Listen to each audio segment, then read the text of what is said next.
Emeka. Odogu na wuya. Odogu na wuya. Ebuka. Odogu na wuya. What's come with Batazono? Nah, I'm not going to travel again. You just uno. No, I got to just mono.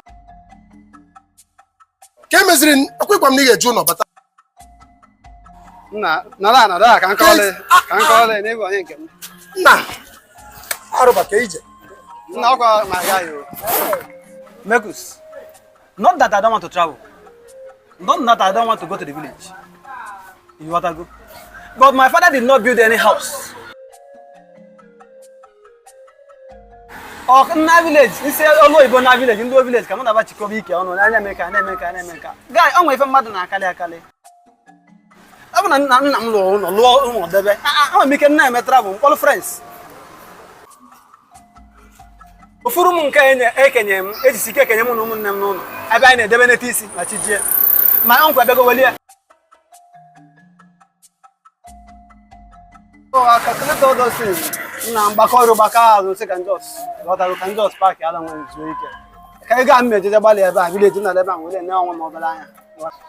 My brother, I know you're making a point. But let me tell you one thing you don't know. You may not know how much you are consuming on these green bottles on daily basis. Take for instance, I used to see you almost every day at Nwanyuku Veza's shop, and you know it.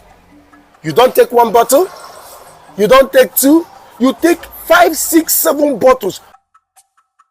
I'm not talking about the health issues, oh no. I don't want to talk about your liver, your kidney, or whatever. I am talking about the money you are consuming with the Ngwangwa there, coupled with the one Nkechi used to collect from you. Every weekend, Nkechi will pay you a visit at your place. You will spend money giving Nkechi to go back to school. But you are here complaining that you don't have any place to lay your head. I mean, in your village. See, let me tell you, if you can sit down well, put all these things on paper, calculate how much you are spending on weekly basis, you might be surprised to find out that you are spending more than 80 to 100,000 on weekly basis. Put it together, a trip of sand is 60,000.